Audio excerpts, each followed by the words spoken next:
It's episode 2 of the Antiracism book club. Yes, it is. With Giles and Vanessa. Hello. So we want to build on what we started with our first episode. We've been reading How to Be an Anti-Racist by Ibram X. Kendi. Yes. There was quite some points that we covered from chapters 1 to 3. Do you want to just go through those for now? Yeah, so we looked at chapter 1, and Professor Kendi started off with definitions and just the importance of definitions when we're talking about anything, but also particularly when we're talking about topics that are as divisive and controversial as racism and anti-racism. So chapter 1 was all about definitions and the importance of those definitions. Then we looked at chapter 2, and there we explored a little bit more on a philosophical level, dueling consciousness. So we spoke about segregationists, assimilationists, and anti-racists, and we'll be covering some of that today as well. So just as a quick kind of brief summary, segregationists are those who believe there's only one superior race and there will never be any way any other races can come to the level of that race. So it talks about permanent inferiority of some races. Assimilationists believe that there's a temporary inferiority of some races. So they still believe there is a particular race that is superior, but if you teach, if you train, if you mentor other races to culturally and behaviorally adapt to that race, then people can be equal. And anti-racists talk about the fact that actually all races are equal in value anyway, and there's no need to bring one up to the other. It's about making sure that there's equity across and accepting those differences. I think it's a crucial thing to acknowledge, is that we're different, and that's not a bad thing. Exactly. It's a good thing for us to actually be different. Exactly. Yeah. And then finally, chapter 3 was all about power and how racism really was built on self-interest and power. And we're going to cover the final slide that we didn't get to do last week because we thought that was actually quite interesting. So yeah, when we're looking at chapter 3, the final version, the final slide that we're talking about has to do with how race was constructed. So actually, race is a social construct, not a biological one, meaning that this is something that someone decided to categorize human beings with. And actually, it was Carl Linnaeus in 1735 did a taxonomy of all the species. So he was categorizing all the species accordingly, also did that for humans. And it kind of started off with classifying humans based on color. So we had white, yellow, red, and black.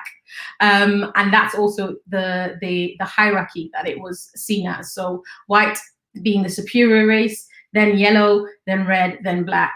And then there were certain character traits were attributed to those racial groups. And that's where racism as a social construct started off. And so we need to understand this because our education about race is often very implicit. We don't tend to talk about how race was constructed. We just talk about racism or anti-racism. We just deal with the consequences of racism, not really understanding how it's originated. There was a root to it. Exactly. There was a root to it, but this root of it was self-interest. The reason why people try to categorize human beings into hierarchies is to be able to kind of accept or have a reason why they can then agree that some races deserve to be enslaved and deserve to be killed, whereas other races deserve to rule. This is all has to do with the fact that actually racism is built on self-interest. And then when we look at anti-racism, it means that we cannot just tackle anti-racism by educating people. Actually, there must also be a tackling of racist policies. Yeah. And this is where we stand right now. Mm-hmm. So today we're really excited to go on to episode 2, chapters 4 to 6. We are excited to get into this topic. I'm smiling because we might have some comments and live things going on. So we'd be really excited for you to comment and let us know what your thoughts are. Yeah. Okay. So we're going to kick off then with chapter 4. Yes. So chapter 4 is a really interesting topic, actually. To be quite frankly, the whole of Professor Kendi's book is amazing, to be honest. Yes. I think it's really opened my eyes profoundly to some of the topics that I've gone to read about. And I think it's really important that we try and have a better understanding of where do we fit in, with not just understanding what really racism is, but how to actively combat against it. Exactly. And, you know, it's easy as a Black person to take for granted that you can learn so much about racism so you can do more about combating it rather than just feeling like a victim. Exactly. So yeah, let's look in this in more detail. And so for chapter 4, this is entitled Biology. And the main things that we've highlighted as topics from here was about racism and educational disparities, microaggressions, which is really interesting that Professor Kendi actually doesn't recognize microaggressions as just microaggressions. He calls it out for what he believes it is, to just be racial abuse. We look at biological racism, what it actually is, and then understanding different perspectives and different agendas. Brilliant. So moving on to definitions, because we love to, at this point, start with definitions so that we've got a level playing field. So we start off with biological racism. If you want to move to that slide. Yeah. Perfect, thank you. So a biological racist is one who is expressing the idea that the races are meaningfully different in their biology and that these differences create a hierarchy of value. So for example, the idea of the fact that maybe Black people are more athletic, and therefore have a hierarchy above other races, or the idea that white people are more intellectual and therefore are sit on top of the hierarchy. Whereas biological anti-racists are people who express the idea that the races are meaningfully the same in their biology and there are no genetic racial differences. Yeah. So we'll unpack that a little bit more. So moving to racism and educational disparities. Do you want to touch on that? Yeah, I think one of the things that's been very frustrating for me as a doctor who's now changed careers and gone into user experience looking at technology and research and design of healthcare technology solutions is how many times I've felt that I've had to justify the fact that I've gone through a journey like that. The fact that actually it's shocking, or it goes against the statistics of me succeeding and actually gaining these qualifications and achieving. Like, it shouldn't be so shocking. It shouldn't be rare for a Black person to get a medical degree. And obviously we know that there's lots of people around the world who can get medical degrees who are Black. We see, if you go to a variety of African countries, you will see Black doctors, right? You see Black professionals who have got multiple qualifications, multiple PhDs sometimes. But there's something about being in a predominantly white environment and then still feeling like part of your identity is the fact that you've overcome that. You shouldn't have had to overcome it in the first place. It should have been a level playing field. It shouldn't be shocking that, someone from my background, in quote marks, means that actually I've achieved so much that otherwise shouldn't have happened. Yeah. It's very frustrating for me to have to live that life, if I'm really honest. Yeah, I completely agree with that. And it's funny because it's only now that you've put it into words to say, actually, why do I have to have overcome the fact that I'm Black, that I've achieved? Yeah. Because obviously having grown up as an ethnic minority in Germany, I've got loads of instances in my mind from schooling days about the fact that, I'm Black. But the one that always stands out to me is there was a teacher of mine, one of my German teachers, who, looking back, was definitely racist. And I don't know why, but it always felt like she didn't believe that I could achieve. She just did not expect me to achieve. Yeah. And it really used to annoy me because I just thought to myself, what is different about me to my friends? Like, I study hard, I understand what we're talking about, I can do the work, so why would you not expect good for me? And I remember, it pushing myself, particularly because I ended up having her for my A-levels again. I had her lower in previous classes, and then I had her again for my A-levels. And I remember pushing myself hard because I just thought to myself, there's no way I'm going to allow you to believe that I'm underachieving because of the color of my skin. That doesn't make sense to me. Yeah. I still remember when I was at secondary school. So my form tutor, so the main teacher for the class that I was with for the entirety of secondary school, high school, depending on where you study in your part of the world. But my form tutor, both biology teachers for A-levels, so this is just before going into university, pretty much any teacher that I spoke to at school saying that I want to be a doctor, They really, it's not so much they wanted to discourage me, it's more so that they wanted, I felt at the time, to just contemplate or think about other qualifications or other career pathways that were more realistic. But there was one teacher, actually, I won't name them, but they made it really, really clear. They just said straight, you know, that you being black is going to make it hard for you to become a doctor. He didn't care. Like, this is a white man. And I don't believe he was saying it even because he didn't want me to at least try, but he really wanted me to know that it's not going to be fair. Whether he was racist in his belief, that was true, is a complete other situation. Yeah. But I have to be honest, I respected the fact he was open to just telling me straight that actually, you know what, Giles, this is going to be really hard for you. Yeah. And if he's saying this and he's not in the medical school, he's not going to interview me, he's not going to teach me any of my medical qualification, medical skills, this is significant. Yeah. You know, this is very, very significant. So yeah. I found it very, very stressful, actually, reflecting on the fact that I've had to work hard to prove my worth, despite getting the qualification, despite already doing what's supposed to be the proof, which is getting the degree. You're still having to prove a little bit more, and it's very frustrating. Now we've got a guest actually that's been wanting to join us, so I think I'm just going to bring them in, throw them in the deep end. Hello, Miss Kamara. Hi, Ami. Do you wanna introduce yourself? Yes, so my name's Aminata Kamara. I'm a friend of Giles and Vanetta, and yeah, it's a pleasure to be part of the conversation. Yes. Yes, we're so happy to have you. What are your thoughts, Ami? I know you deal a lot with kind of social anthropology, doing interviewing.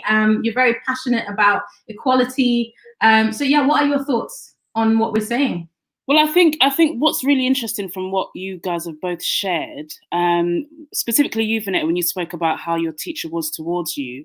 So I came across it was a study that was done a few years ago actually, and the person that conducted who was talking about the research, she was saying that some studies were done in American schools, and it was done with school teachers, and she raised this research to just show that a lot of these biases, which I think is what we're talking about, a lot of these biases aren't just. It doesn't just exist within the police, it exists within a number of different institutions. Yes. So this research was done with school teachers of, I think, like primary, elementary school level. And the study basically said, it asked the teachers to look in the classroom and point out any bad behavior. And the class was full of a mixed group of kids. And what the study showed, it showed that all these teachers, their eyes automatically went towards the black kids. And it was interesting because after they conducted the study, and it showed that there was that literally automatically, the studies, I think it was focused on their eyes, it showed that their eyes automatically, and they continuously followed the black kids to look for bad behavior. Now, what was interesting is that there was no bad behavior to observe, but these people were specifically looking, and it was so subconscious. So once the study had gone out, a lot of the teachers, they had the freedom to choose whether they wanted the data to be kept, and they were so ashamed at what came out that they actually don't want their data to be included within the study. And for that, it was interesting because it just shows how these biases are so heavily ingrained in us that even when you're dealing with 1, 2, 3, 4-year-olds, you're still have a perception of black people being, behaving or looking or being a certain way. So for those reasons, you probably would categorize certain kids and expect them to achieve less or to aspire to less. And just on the back of what you were saying, Giles, I'm quite interested because I know for me, I was quite rebellious in that coming from a typical black household, my dad wanted me to go into law. He wanted me to become a doctor. I made it very clear that I was not into that, and I pursued the creative industry. I'm quite interested as to when I encounter people that genuinely want to go into these industries from such a young age. Was that from like your parents' influence, or was that from I don't know what kind of was the root of that? Yeah. And clearly, you've gone against the grain here, and and done that off your own merit. Yeah, just to build on what you're saying, it's spot on that the fact that the main influence that came from family predominantly, mainly from my mother, was the fact that she will support me in any decision that I want to make. You know, I'm the first doctor in my bloodline. We have a few people that have gone into nursing, but there hasn't been any doctors, and not all of us even are graduates. So it wasn't coming from a track record or a tradition, so to speak. It mainly came from, first of all, I knew that if I put my mind towards something, I can achieve it, which is invaluable, like part of parenting, as you know, I mean, and many other people, you reflect, the most important gift you can give to a child is love, for them to know that you care about them, you want the best for them, and you'll support them through anything. And I think on top of that was then me having the freedom to actually just explore and think and contemplate. And then when I came up with an idea, I did know that straight away I was going to be accepted for that by people that I respected the most. Like, I'll be really ultimately blunt about this, okay?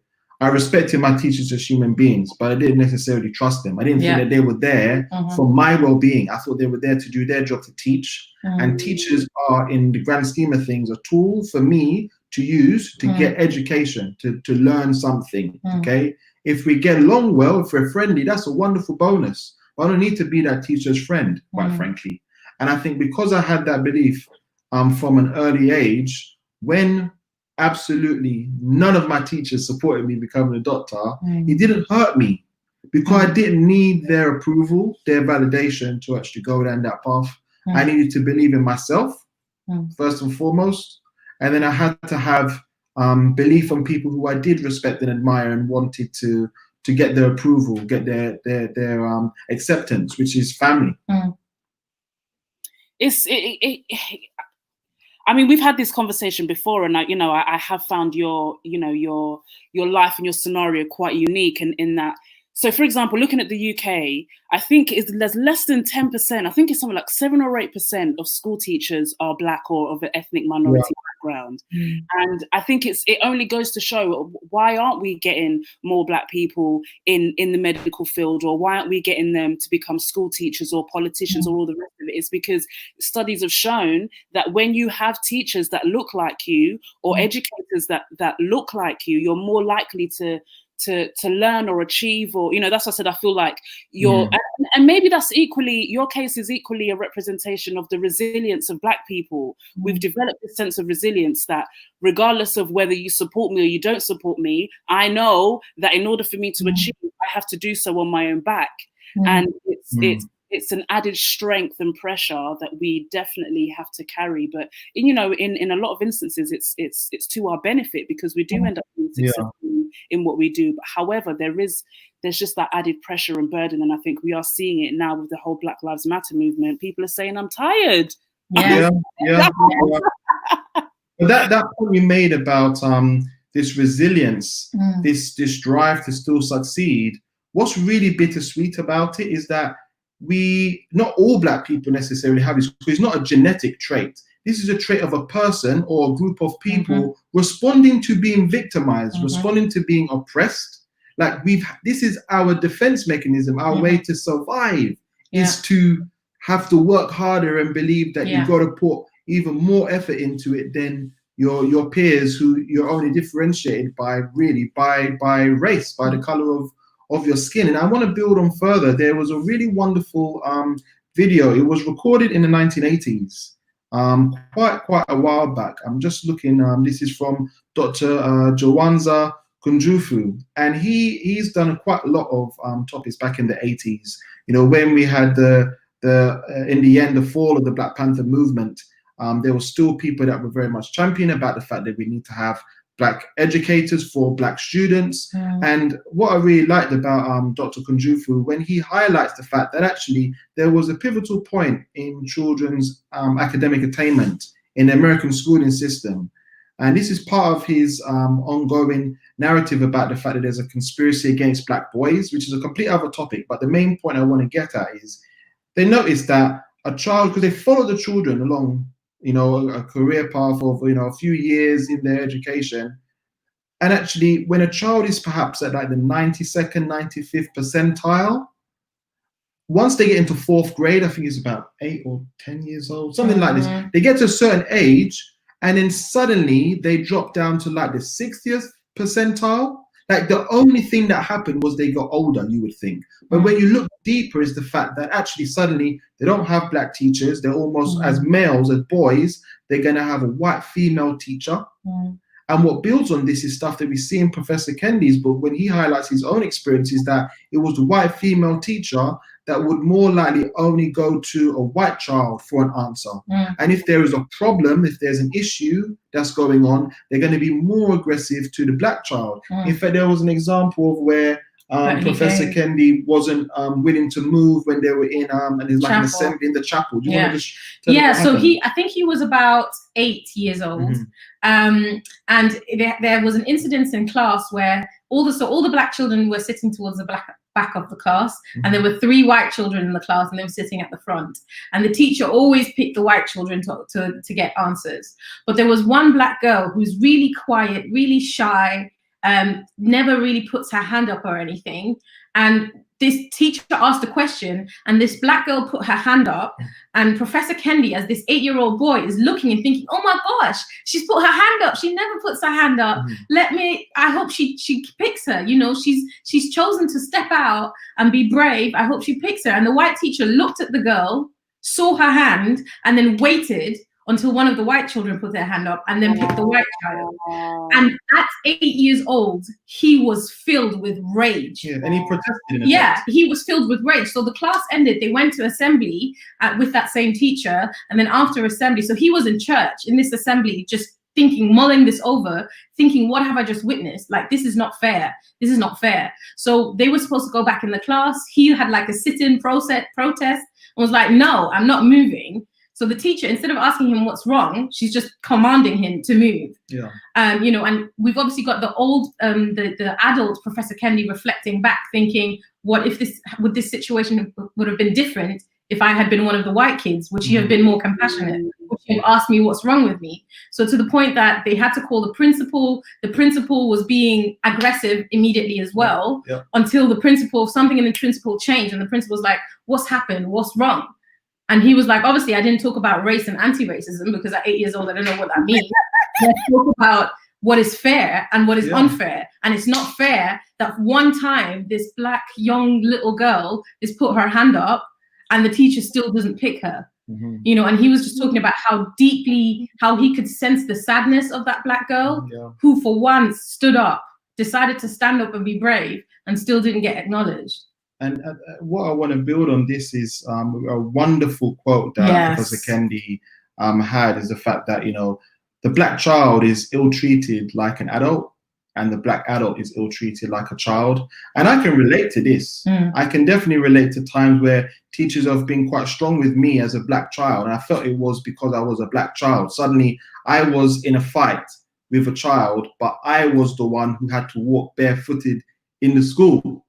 You know, I you know, was the one that, you know, has an issue, but I'm the one that's being seen as the main aggressor. You know, I still remember a time, even when I was in high school, very early on, I was in a fight with a kid, and then suddenly, I've never been in fights before at the high school, and I was being pinned up against the wall.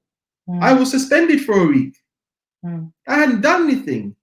I'm thinking, but what does it mean that I have to then be suspended? Why am I being treated so harshly? And back then, you don't necessarily see it as race, but, you know, as we will talk more from other chapters, oftentimes it really does boil down to that. Is there anything else you wanted to ask, Ami? Is there anything you want to say to that comment, Ami? Is there any experiences? Because obviously we appreciate the fact that you've both had your own personal experiences, but also as a mom, as a sister to black men. Is there anything that you felt where it's been this juxtaposition of actually the children are treated too harshly and the adults are patronized? I think, do you know what? I think even the more we're talking about it, it's making me sad because I know I have all of this to come. My daughter's only 4. She's starting in September, and I know that I have all of this to come. And it's interesting because thinking back to when I was at school, the only black teacher we had was a supply teacher. And we all know supply teachers don't really get respect. That's just an excuse to just, you know, to have a little bit of a laugh.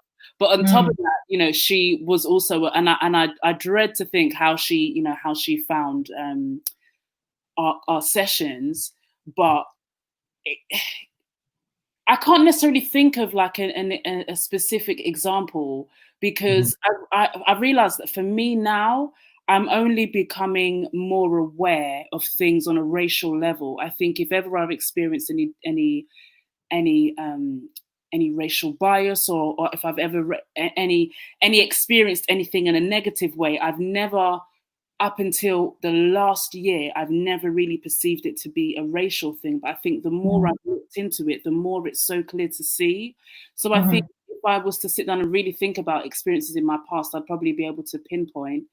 But it's so alive and it's so real. And I think when you don't live that experience, and even for myself as a Black person, I can't really say I've lived the experience because I've chosen not to see it. And I think why books such as these are so important, because it's causing us, whether you're white, well, predominantly if you're white, this isn't going to be your experience, but even as a Black person, if you choose to not pay attention to stuff that is happening in the Black community and what Black people are saying, you will completely miss it and you'll dismiss it. So it just goes to show the level of importance of conversations like this. Yeah. And I think that leads on beautifully to kind of a next point that Professor Kendi makes with regards to microaggression versus racial abuse. And I know you wanted to share a quote on that, but it's looking at, let's read the quote first. So it's, "A persistent daily hum of racist abuse is not minor. I use the term abuse because aggression is not as exacting a term. Abuse accurately describes the action and its effects on people, distress, anger, worry, depression, anxiety, pain, fatigue, and suicide.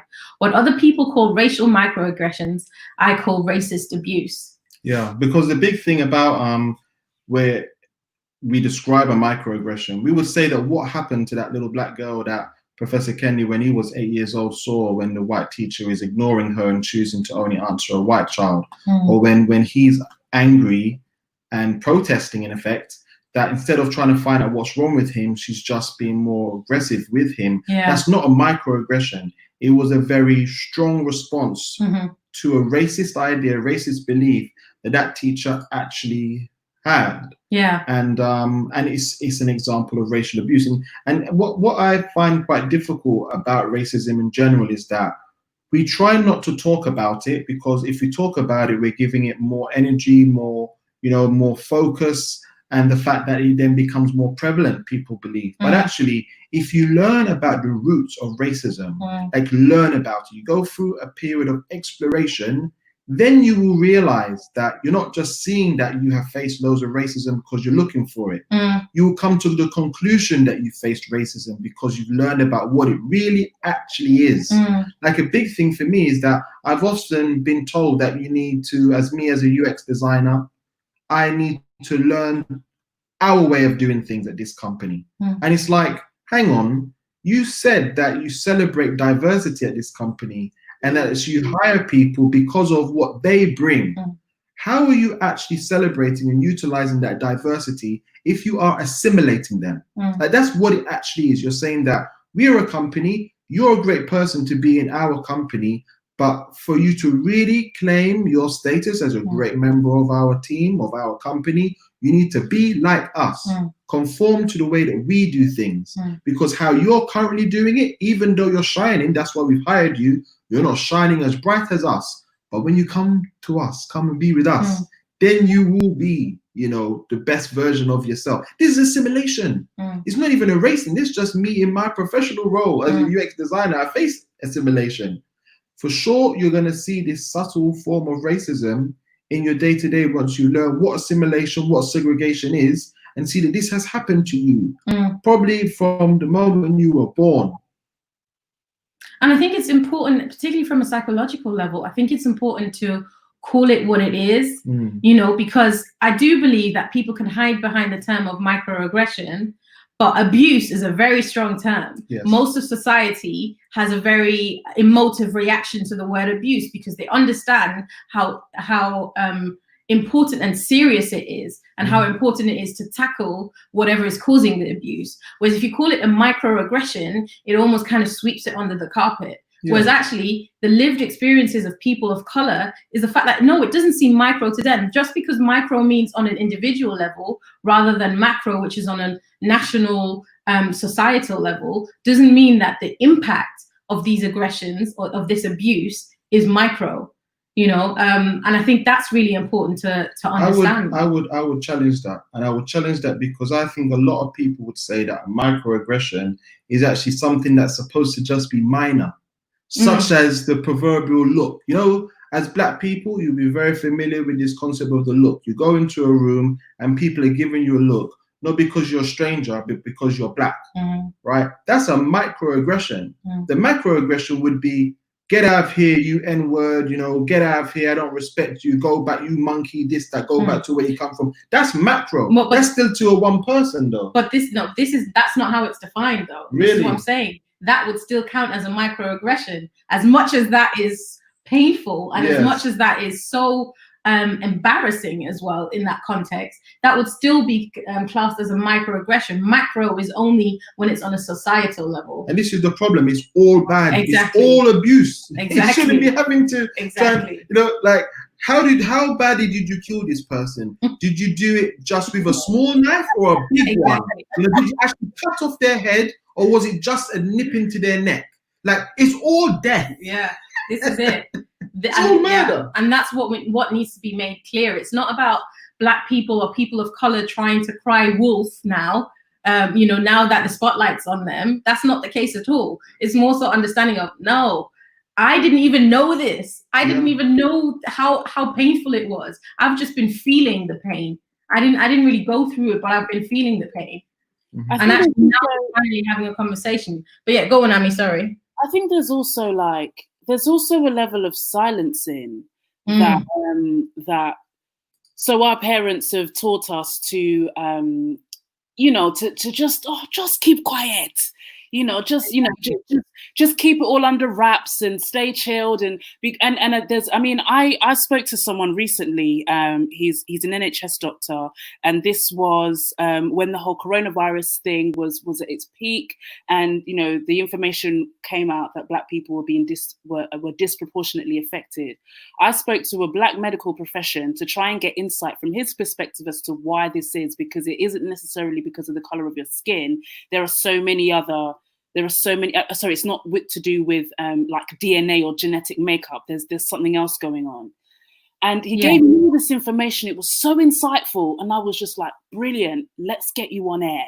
Because I work on the radio. I was like, yeah, let's get you on air and let's have, you know, let's talk about this. And he was like, oh, no, I can't speak on this. And I'm like, but this information is so important. This is, for me, conversations that we have like this, it's not about emotion sometimes. It's about, we need to have the raw facts. We need to have stats. We need to have information from people who are experts in their field.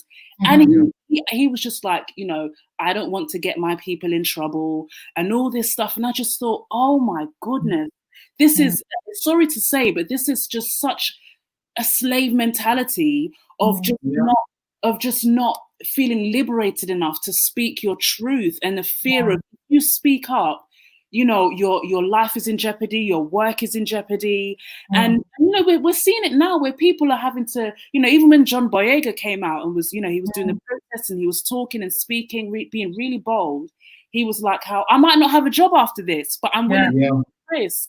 And there are some people who are now feeling liberated enough. You know, we've got the celebrities, we've got the Alexandra Burks, and you know, people who X Factor who are speaking up, and other people who are, I mean, we've all gone through one level or another of these microaggressions, or every single Black person has gone through this. And I think there's now a sense of a Me Too movement where people are feeling liberated enough to speak, and it's a new thing, but other people are still feeling really quite caged in. It's going to take them, you know, a very long time to get to that point.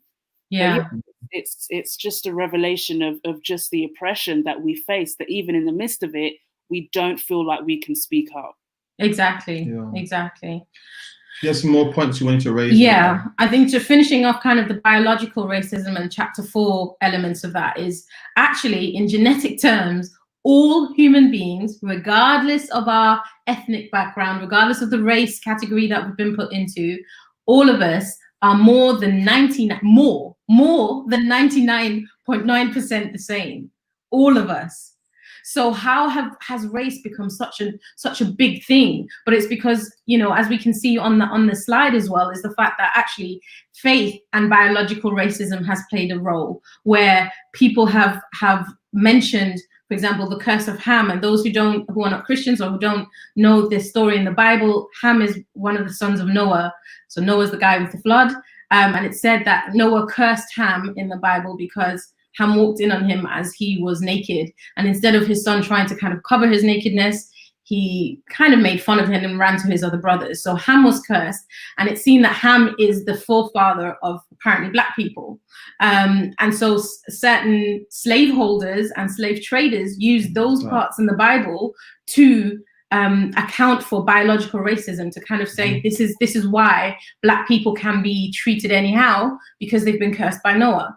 Then there's the other side, which talks about polygenesis, which is basically that there's multiple creation stories and that Black people don't really come from Adam, who was made in God's image and likeness. And therefore, again, there's a reason why we those people are allowed to discredit and discount Black people. But then again, on the science side as well, and we know, you know, there's constant battles around faith and science. But on the science side, there was also a really big movement that was supporting biological racism. We've got evolution.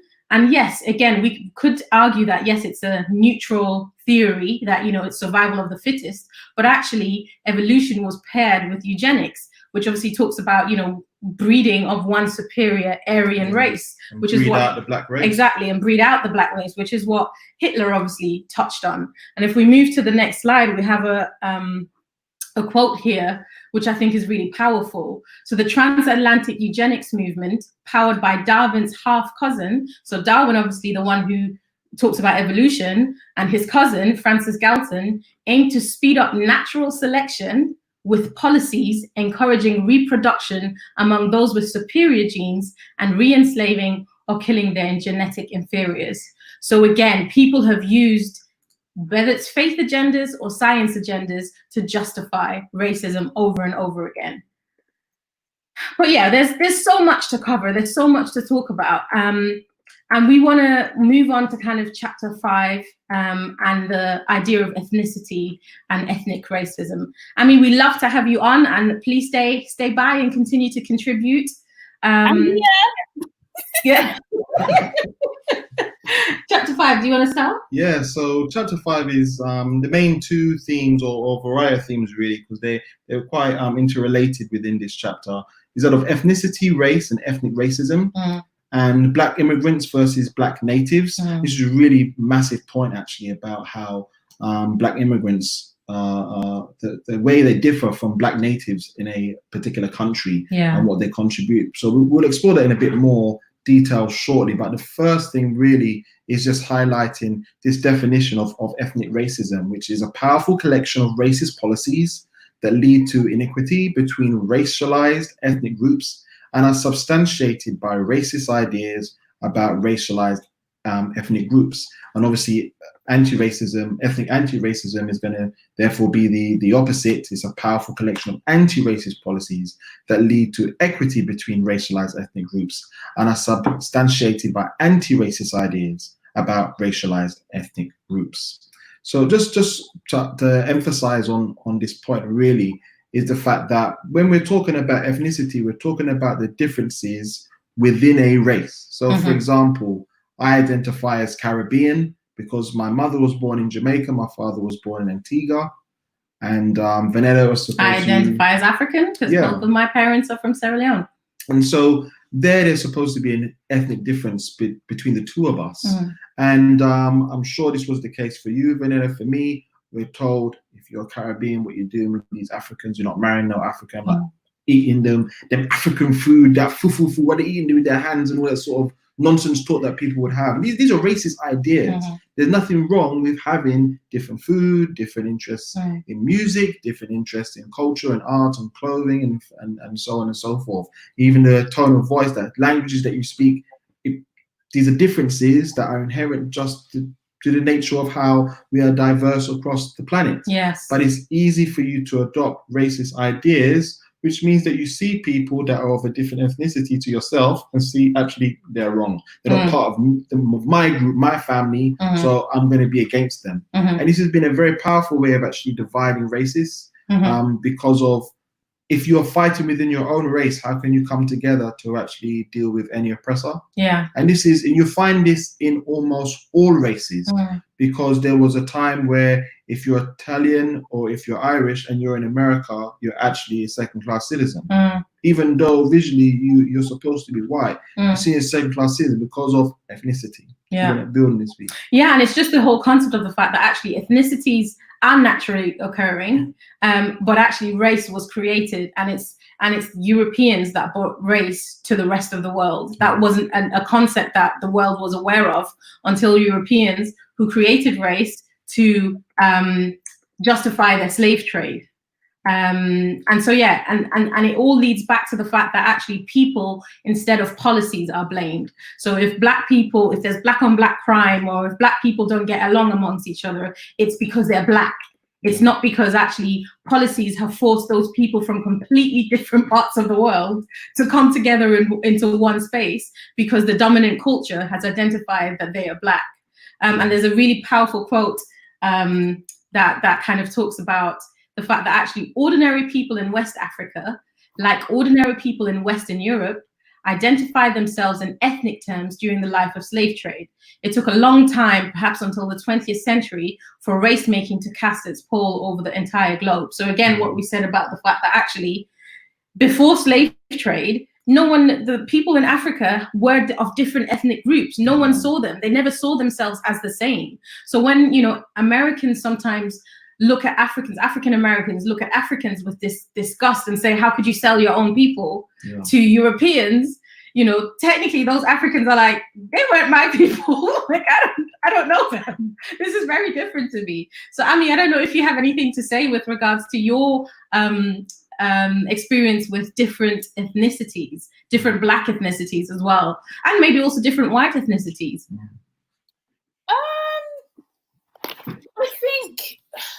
I mean, growing up anyway, we my parents are from Sierra Leone as well, and we had the same talk about those Jamaicans. Exactly. What's interesting is that everyone from the Caribbean is Jamaican. Like, exactly. Which, again, racist, really. Yeah. There's no concept of people from Barbados, from Trinidad, from Antigua. Like, it's that everyone's just Jamaican. Yeah. And I guess what I'm finding, I'm not sure if this is going off on a tangent a little bit, but one thing I am thinking about a lot in the midst of all the conversations that are taking place is, when we are talking about addressing issues of race, with whites and everyone who's not white, is now the time to be addressing all the stuff within the Black community? I think it's a difficult question because if we want to have change, we need to be on similar pages, because what can't really happen is we go to the people with power who are majority white at the moment. We go to the people with power with like a 300-point plan because it's reflective of 300 different Black ethnicities.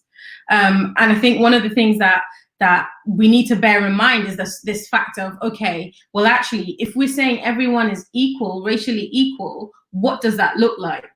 Before we then look at, okay, so how does that then affect Angolans versus how does that affect Nigerians versus how does that affect Jamaicans? How does that affect people from Barbados, Asians? I don't know. I think it's a difficult question because at the moment we're literally talking about race. We talk about Black, white, yellow, red, and even those terms themselves are just stupid. But this is where I feel like, for example, even terms like BAME and people of color, they're so problematic because it just lumps everyone together who is not Black as these kind of different breed or species of people. And it was something that you know, I can't remember what the exact line was, but you mentioned it in your podcast last week. Is like, it's basically, sorry, in your video last week, that white is like the normal one, the standard, and everything else is like subordinate to that. And when you do this grouping, and I don't necessarily know what the alternative is, but when you have this grouping of all these people, it hinders us from actually addressing the issues within each individual community. And again, even when we're looking at Black people and the perception of all of that, all this thing of all Black on Black crime, and Black people have been branded as people who are barbaric, who are violent, who are this, who are that.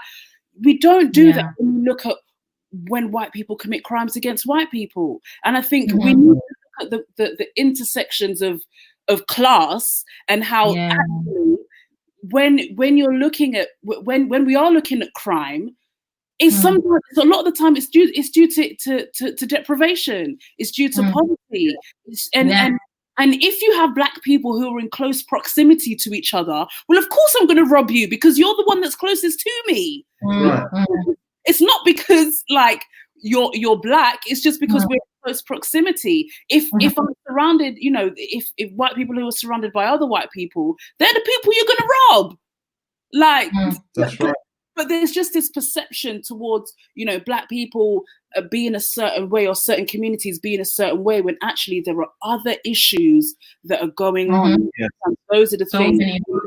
This is the two things that add to this then, is that the first one is, you know, it is because people are not having an anti-racist view about all of this, the fact that they are actually saying that you're either white or you're not white, type of thing, rather than actually you're human.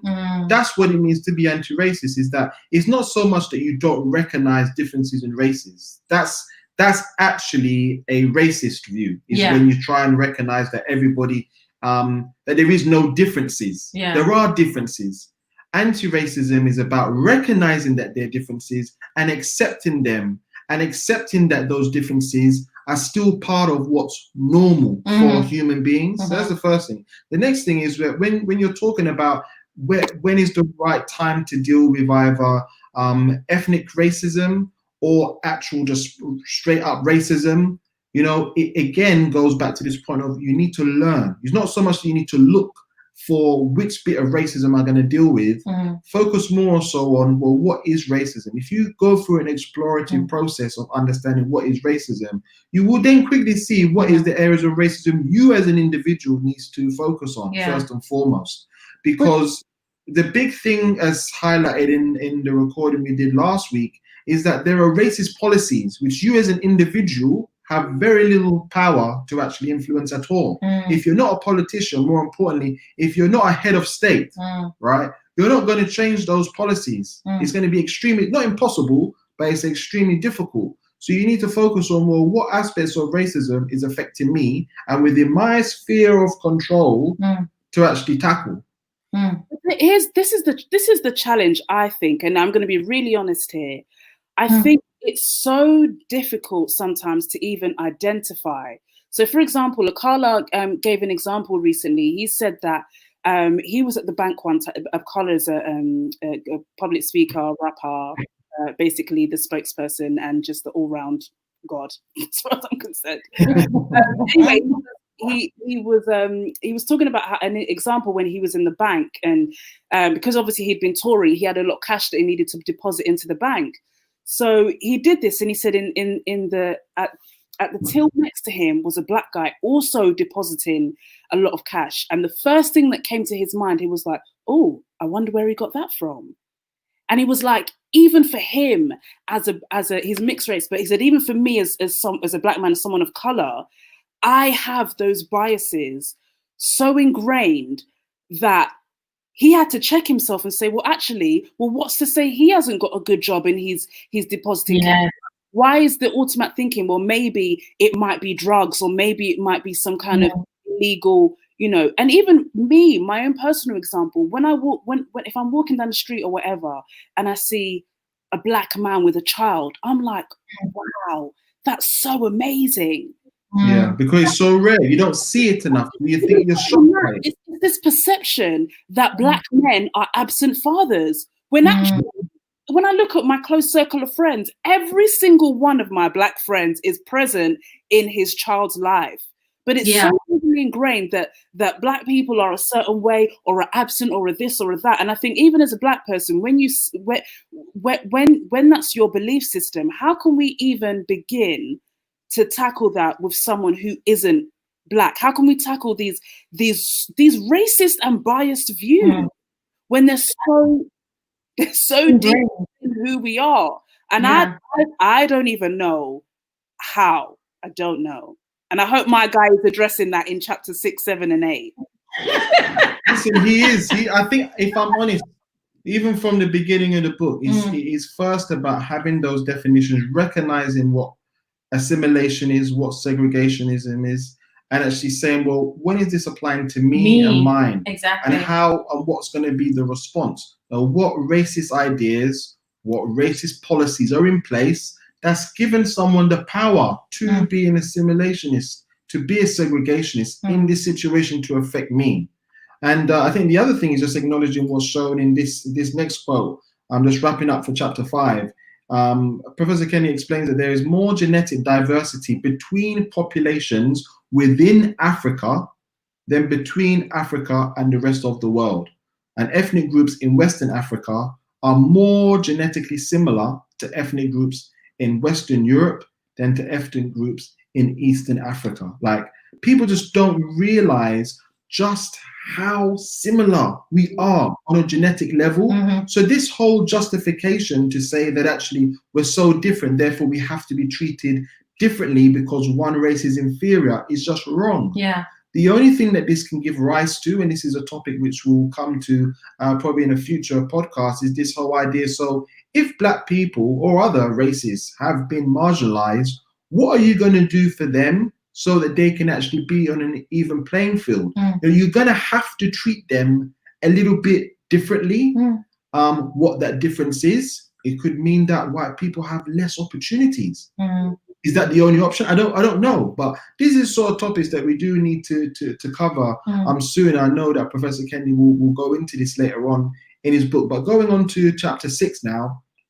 I think the one thing I would kind of still say with regards to Ami's question of what do we do is we have to start with ourselves. And this is the thing, we can't say, oh, because I'm Black, I'm never going to be racist. So that is a myth that we need to dispel, that Black people can and are racist. And the fact that actually we need to, as individuals, look at what parts do I need to play? Where do I need to challenge my own thinking and my own way of living and behaving where I'm being racist? And how can I embrace anti-racism towards all other ethnicities and all other races? When you say race, sorry, I know you want to jump to chapter 6. When you say race, do you mean with regards to how Black people perceive other Black people? Because I know from a lot of recent stuff that I've been looking at, there's this thing where Black people cannot, you can be prejudiced, but you can't be racist, because racist has a lot to do with power, basically, and Black people are not in a position of power, so I can't necessarily have any form of influence. I can be prejudiced to you, and I can obviously say mean things to you based on the color of your skin, but in terms of the definition of racism, a Black person cannot be racist. But maybe that's for another day.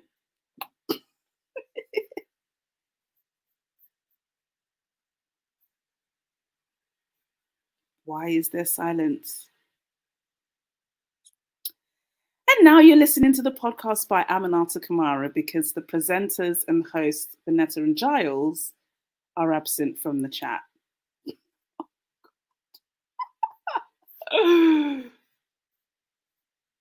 This is what happens when you have a political, I think maybe YouTube is onto us.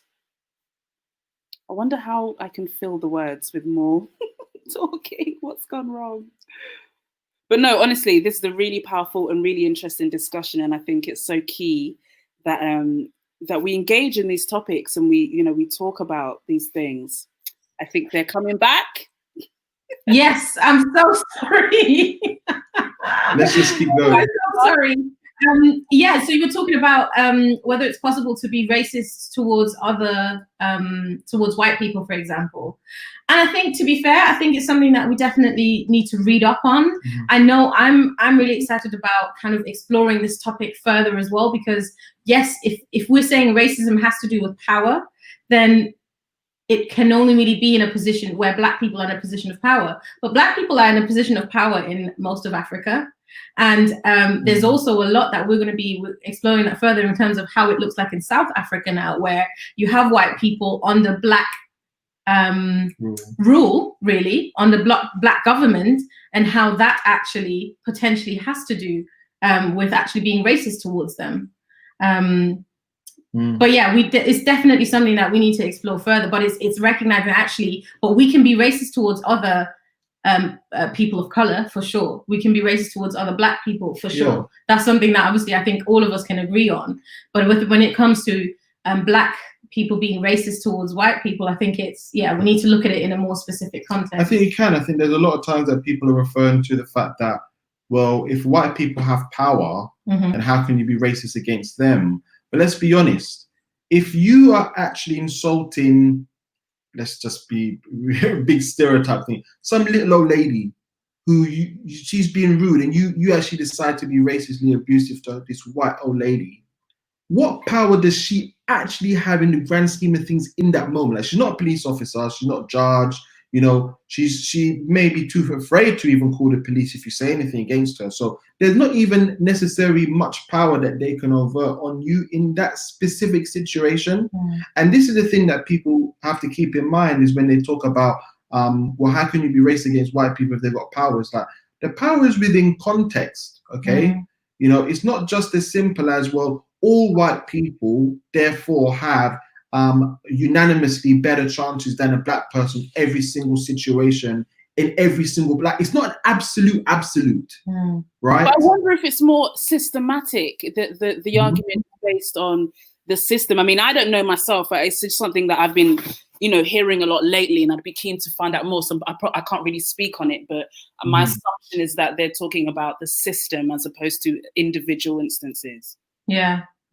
Yeah, I think, like I said, I think I know it's definitely going to be coming up as on chapter 10. Chapter 10 is going to be about anti-white racism. So I'm sure we're going to have a lot to kind of discuss and talk about in that.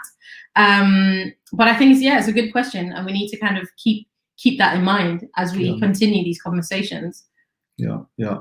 So moving on then to chapter 6. So chapter 6 is about body. It's the last chapter that we've read for episode 2 today. And this is around these 4 main areas. So the history of racializing crime, the rise of the super predator, the racial bias of memories, and also unemployment, the biggest crime trigger no one is talking about. And I think I want to backtrack to something that was really important from chapter 5, which leads into this, is that, you know, the Black people that are being seen as criminals and being seen as troublemakers, they're often also clumped in as immigrants. So very often, you know, you've heard, even with like Brexit vote, there was this talk that we need to get more control of immigration, even though immigration wasn't really coming from the EU. They were legitimately coming over to the UK if they're from the EU. But immigration was an excuse for having Brexit for a lot of voters. And immigrants who are Black tend to actually be able to contribute more and come from a wealthier background than actually Black people that are already native to a country. So for example, me being a Black man, Vanetta being a Black woman, we've come from the United Kingdom, where I was particularly born and raised. Vanetta was obviously raised here in Germany herself, but you know, we've come from a place of wealth and education that's been developed in the United Kingdom. Us coming to Germany theoretically can make us much better footing in society than a native Black person, because I came here for a job. I came here to an opportunity directly. I didn't have to create the opportunity dealing with any racist or anti-racist policies within Germany. I was able to just come in straight into an opportunity, which almost, you know, for the lack of a better word, meant that I was able to jump the queue type of thing. Like, I was able to really get ahead. And this is something that people tend to forget when they're looking at issues of crime, and why you should necessarily be stopping and searching people. Like I recall a young black friend of mine, black man, who was in the traveled to the US, first time he's ever been in the US in his life, and at the end of it, he's walked up to a police car near Hollywood trying to get some directions because he's not getting things working well on his maps. The police officers immediately restrain him, pin him up against the hood of their car, search his bag looking for drugs, you know, ask him where he is, where he's from. And, you know, he's just saying that he's asking for directions, like you should be more careful next time. It's like, let's think about this within context, okay? We're saying that someone who's not necessarily an immigrant, but they're a foreigner, they're not a native black person. They've come to America with wealth, because otherwise, how do you get to America from the United Kingdom? Like, you had to have got a plane ticket, which has cost at least a few £100. You had to have gotten to the airport. You need to have had something about your lifestyle that facilitates the free time to get that flight to go there on holiday. He's asking for directions, right? He's not had to subscribe or suffer, and to sometimes maybe thrive with the racist policies versus anti-racist policies in America. Like, he's not from the environment, but he's come and he's been treated exactly the same as any other black person in the country. And this is a massive problem, is that no one is actually seeing that regardless of race, you know, the fact that you as a black person, you are probably inferior in your level of education or your ability to succeed. But whether you're from my country or not, you're still going to be, you know, tarred with that brush. That's what's happening here. So to build on this, then we want to just look at some of these particular terms and definitions that Kendi has. So we've got bodily racist. So that's someone who's perceiving certain racialized bodies as more animal-like and violent than others. And a bodily anti-racist is one who is humanizing, deracializing, and individualizing non-violent and violent behavior. And this is, I think this is really important. And I don't know if Ami, if you've got some points on that as well, but it's this whole concept of how do we perceive black bodies? How do we, you know, what is our experience with black bodies?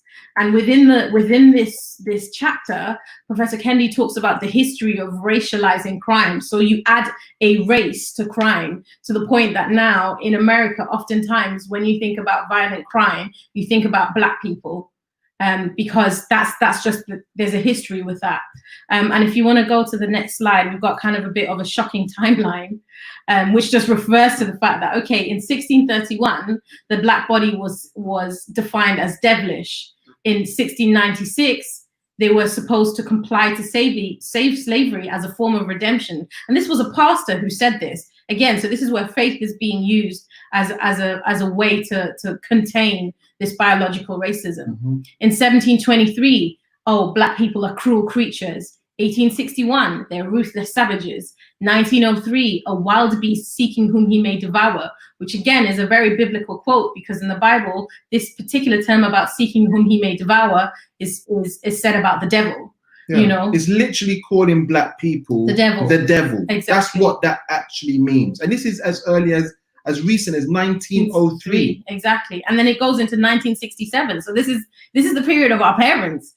So Negroes have a subculture of violence. So violence has a race, and it's the Negro race, you know. And then 2016, the black underclass is the core criminal justice population. And that might be a fair statistic. And this is the issue. That might be a fair statistic to say that actually it's black people who are in the underclass that are part of the criminal justice population. But have you looked at why that's the case? Or you just assume that it's because they're black that that's the case? You know, so it's people making these comments and these statements that are in all of our psyche in some way, where it comes to the point that actually black people are afraid of black people, you know. And then there's this quote by Professor Kendi that talks about the fact that Americans today see the black body as larger, 10 times more threatening, more potentially harmful, and more likely to require force to control than a similarly sized white body, according to researchers. No wonder the black body has to be lynched by the thousands, deported by the tens of thousands, incarcerated by the millions, and segregated by the tens of millions. Yeah, it's strong stuff. Yeah. It's frustrating. So probably the only good thing perhaps about the United Kingdom is that I never really felt it quite as strong like that in the UK, but in the US, that's just how it is, isn't it? And that's how it is for sure in parts of Africa and in South Africa, particularly with apartheid. That's just the reality that they've had to exist and dwell in recently. So if you have anything to add, thoughts, Amy? Yeah. So when we do look at the UK, I mean, I've just screenshot those dates that you've written. It's I cannot believe it. And the evidence of all of that is so ingrained in our society today that when we look at, if you go on the government website, if you look at the race disparity statistics, you're able to see that, for example, Black women are 5 times more likely to die during pregnancy and after childbirth. That's here in the UK. Black boys are also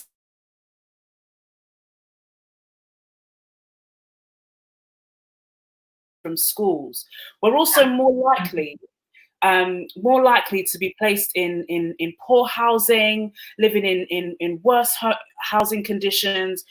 The stats are shocking, and it's so evident. And when it's costing people their lives, when the lives of young children are finished from such a young age, it just goes to show how, the example I gave earlier on about, this was an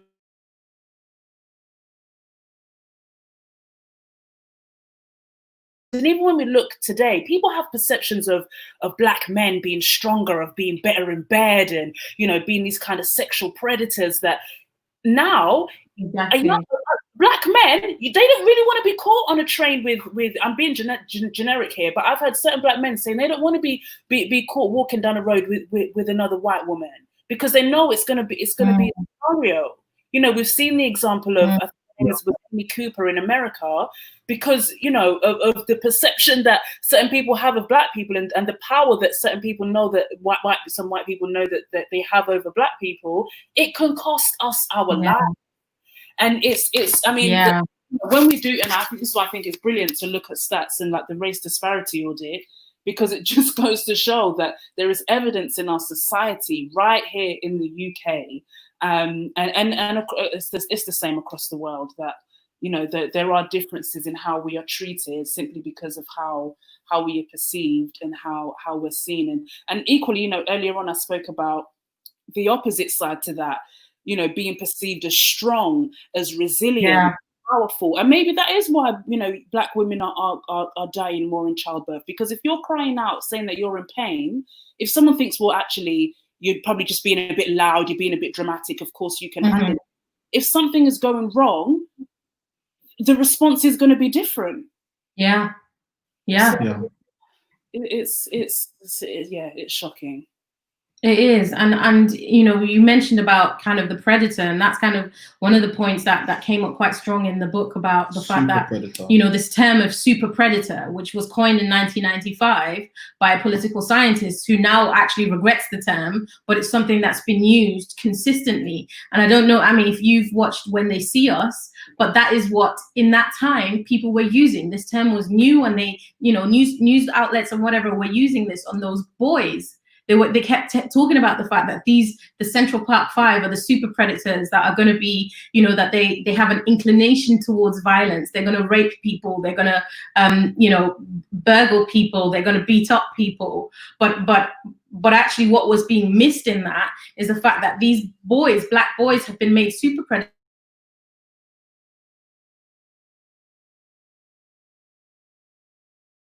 predators. Corporate officials. They were all never seen as people who are violent, to the point. Yeah, exactly. To the point that it comes to the quote by Professor Kendi, if you want to. Yeah, Black people are apparently responsible for calming the fears of violent cops in the way women are supposedly responsible for calming the sexual desires of male rapists. If we don't, then we are blamed for our own assaults, our own deaths.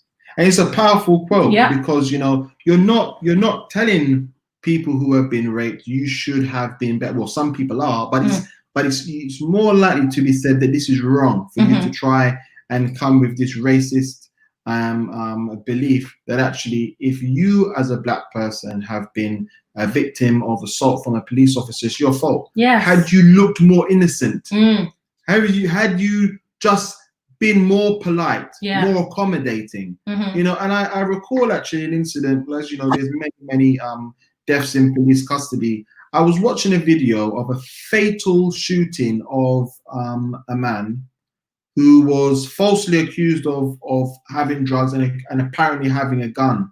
The way that the police officers are shouting at the man and telling him, if you don't go into these different positions, these different poses, you're gonna die. They were trying to get the guy to, for example, put his hands behind his head and then get into a kneeling position from being prone. So let's just think about it. Most people, even as an adult or a baby, if you're trying to get up from being laying flat on your face, you normally use your hands. They tell him, don't use your hands.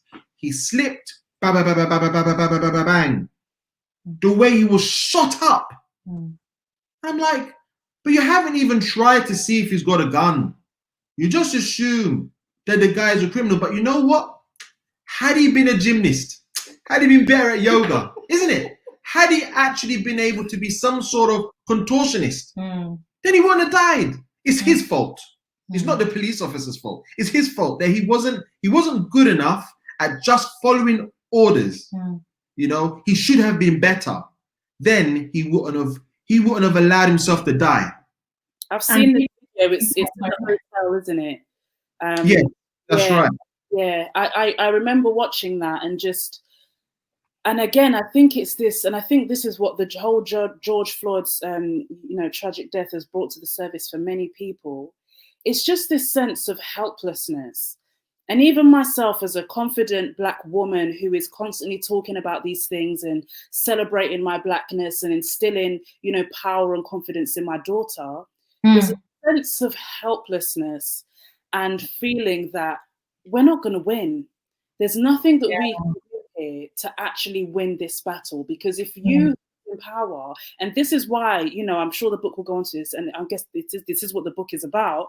It's about having allies and Black and white people and other races standing with us in this fight. This isn't a Black issue. This isn't for me to fix. This isn't for me to be able to mobilize myself better or behave better so that I won't get treated differently. It's about people who are actually in positions of power and control actually standing with us and say, actually, this injustice isn't fair.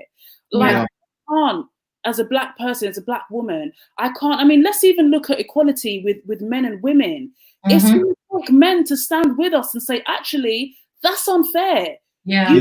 Speaking to a woman that way, or you shouldn't be. It's for us to. We all have to take accountability and stand together in this. This isn't, and we've said it a number of times. I'm seeing it a lot. This isn't a Black versus white issue. This is a racist versus anti-racist issue. That is how we're going to tackle this. Yeah, that's it. Yeah, which fits perfectly kind of with our final quote for today. And sorry that we've overrun, but I think these were some really great conversations. Yes. So this quote says that actually segregationists who consider Black neighborhoods to be war zones have called for tough policing and the mass incarceration of super predators. Assimilationists say these super predators need tough laws and tough love from mentors and fathers to civilize them back to nonviolence. Anti-racists say Black people, like all people, need more higher paying jobs within their reach, especially Black youngsters who have consistently had the highest rates of unemployment of any demographic group, topping 50% in the mid-90s. And obviously these are American statistics.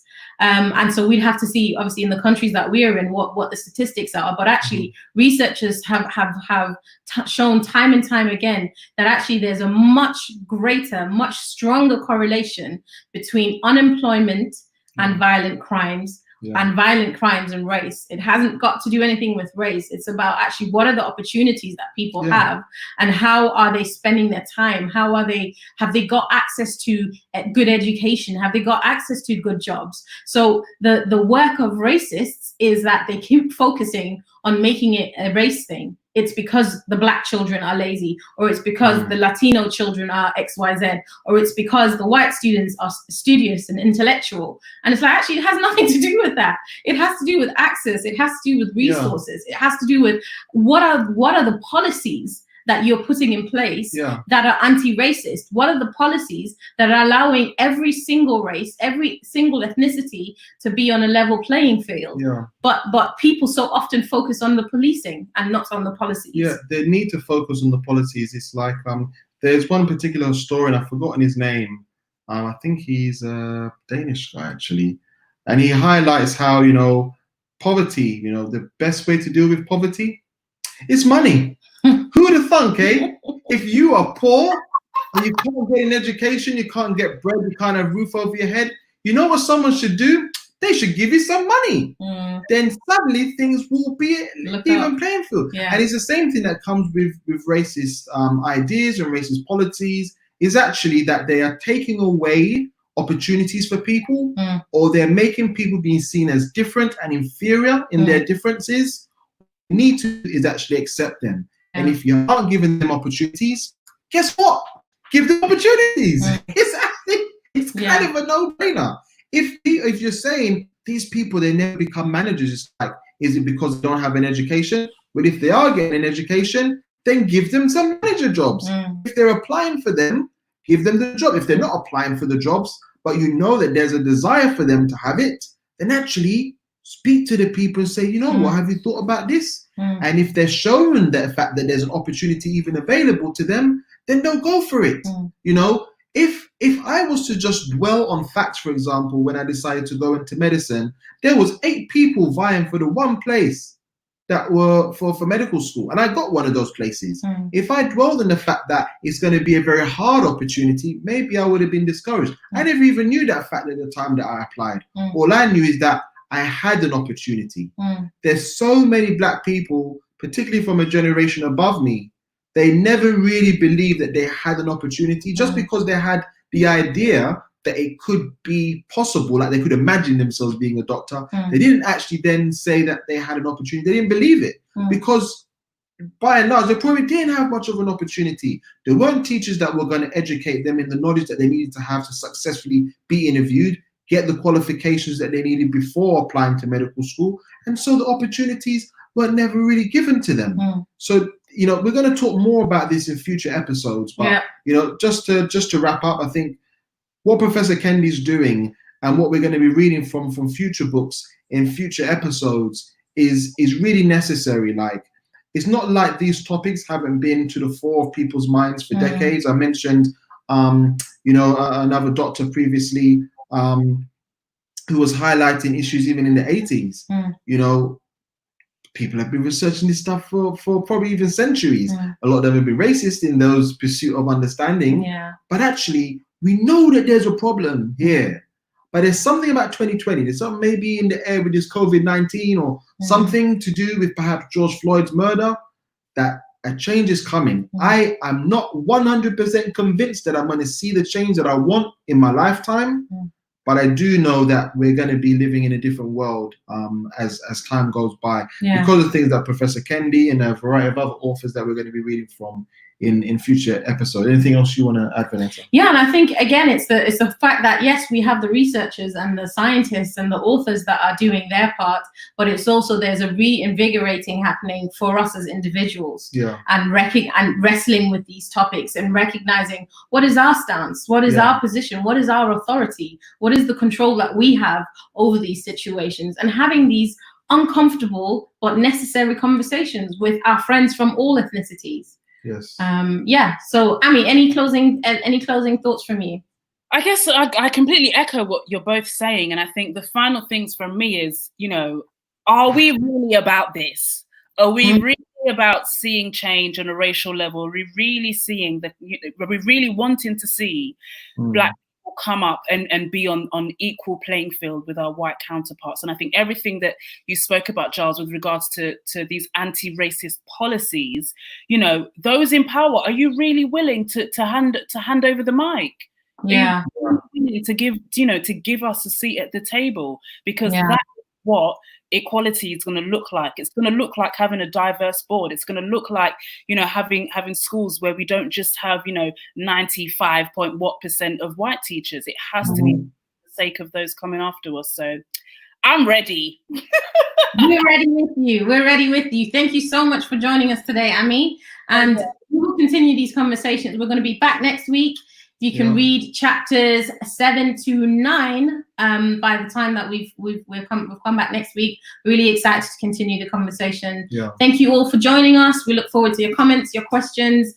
Don't forget to subscribe, and see you next week. Yeah, and if you do have any questions, please just drop us an email, info@thatmorrisonlife.com. That's it. You can find us on Anchor, where you can even leave us a voice note. Please do that. Just any way to interact with us, we're happy to hear from you. So yeah, tune in next time. Thanks for listening. Bye for now. Bye.